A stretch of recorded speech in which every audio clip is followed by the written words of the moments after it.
Hello everyone. In last video, we had completed our question 1 and 2. Now today we are going to start question number 3 and 4. So let's get started.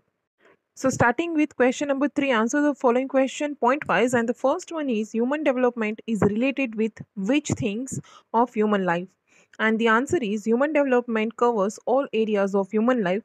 The significant among these are peaceful and prosperous life, opportunities to live a successful and creative life as per one's abilities, wisdom, and interest, long health and qualitative life, knowledge acquired through education, opportunity to learn livelihood, equal opportunities to avail nature resources and live a qualitative life, personal and social security, opportunity to exercise human rights.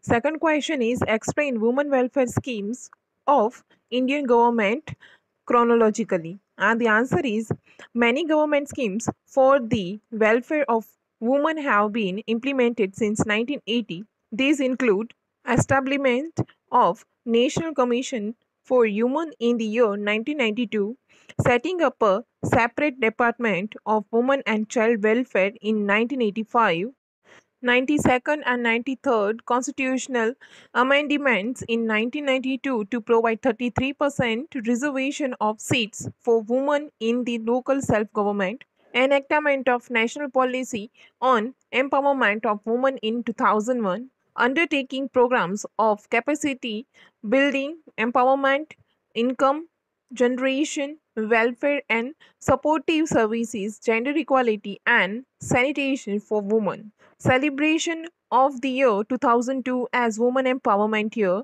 enacting laws to provide equal share in the family property to women. An establishment of family court and women welfare centers, enacting Domestic Violence Act in 2005 to protect women from physical violence and mental torture, making law related to prevention of dowry more stringent, raising minimum marriageable age for women to 18 years. Third question is what is Abhyam Yojana?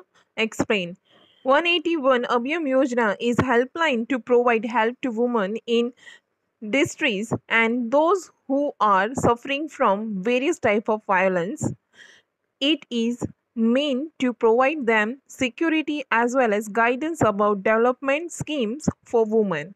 Fourth question is Human Development Index is affected by which things around us? And the answer is a lot of unhealthy things around us have adverse effect on the Human Development Index. These are pregnant women suffering from malnutrition, birth of underweight children, children suffering from malnutrition, starvation, death, and suicide of farmers, children not going to Anganwadi, school going children lacking capability to read and write, children dropping out from school to work as child labor, parents refusing opportunities of higher education to their daughters, educated and uneducated unemployment, young people, untimely death due to accident, person suffering from chronic ailment.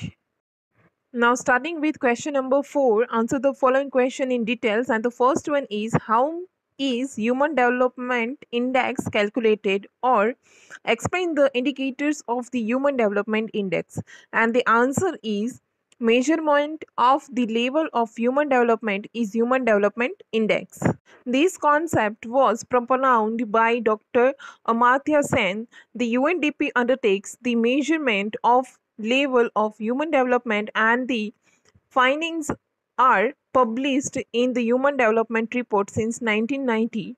Until 2009, the UNDP applied the following three indicators. And the first one is average age, second is knowledge, and the third one is standard of living. These indicators were revised in 2010. The following revised indicators are applied together to determine the level of human development in a country. First one is life expectancy index to determine health and longevity of life presumed. Expectancy of life implies how long the newborn infant will live from the time of birth. The upper and lower limits have been set at 83.6 years and 20 years. Second one is education index consists of two criteria. We have one main year schooling is the number of years a person spends till the age of 25 years for education. The upper and lower limits have been set up 13.3 years and 0 year. Second, expected years of schooling means that a child starts schooling at the age of 5. The upper and lower limits have been set as 18 years and 0 year. Accordingly, the average year of schooling is 11.7 years. Third one is income index is determined by gross national income and per capita income. The per capita income is calculated on the basis of US dollar known as purchasing power parity. And the second question is describe the challenges of human development, and the answer is India has a long way to go and still a lot of works needs to be done to fulfill the parameters of health, education, and women empowerment. The challenges to progress in human development are as follows, and the first one is health. The impediments, and the spelling is IMPEDIMENTS, in the fulfillment of the parameters in the area of health are population growth, widespread, common, and contiguous disease, malnutrition, physical disabilities, handicapped, and mental disorder, environmental pollution, and crowded habitat created by increasing urbanization are health related obstacles. Second one is sex ratio. The ratio of the female population to the male population is unfavorable. As per the census of 2011, female population was 48.46% to 51.54% male population. The sex ratio was most satisfactory in the state like Punjab and Haryana. The proportion of female literacy in larger, their per capita income in lower, favor women have employment opportunities, gender based discrimination and inequality in economic, political, social, cultural, and religious fields poses a huge challenge to human development in India. And the third one is women empowerment. Women are victims of unhealthy social traditions and gender based discrimination. Women are powerless in comparison to men. Women lack financial independence, and these developments make them helpless. A number of steps have been taken in the discrimination of women empowerment, such as 50% reservation of seats in local self government and encouragement to the formation of the self help groups of women. However, more efforts are necessary to empower women. And the third question is, in what ways are the women discriminated in India? And the answer is gender based discrimination, also described as discrimination against women, in a major challenge to human development in India. Discrimination against women is found in many social customs and traditions like child marriage, female infanticides, uneven marriage, ill treatments of women in the form of torture after the death of husband, dowry, the practices of sati and polygamy prevailed in India. The Parda and Burkha systems were blatant disrespect towards women. A male child was always preference of the Indian families. Discrimination was made between male child and female child in their upbringing. Until the end of 19th century, women were denied education. Even after independence, the percentage of women illiteracy is less. The dowry system has flourished and taken inhuman form of physical and mental torture and ultimately bride burning and low suicide committed by women. According to 2001 census, the male-female ratio of population is uneven. The male population is 51.54% as against 48.46% female population. In some states, the ratio of female population to male population is 1,800 or less. The most telling are the findings of the Human Development Report of 2015. तो यहाँ पे एक पूरा box दिया गया है, वो आप लिख लीजिएगा. Now, starting with question number 4, describe the work done in the field of health improvement. Health is an important and valuable asset. Developing countries like India face the challenges of rapid population growth, contagious and common disease, malnutrition, and physical or mental disabilities. However, India has done a lot of work in the past 1947 period in the field of health improvement. The first one is child health. Infant mortality rate has been considerably reduced by undertaking universal immunization program. Vaccination for various diseases is provided at children's birth and during early infancy.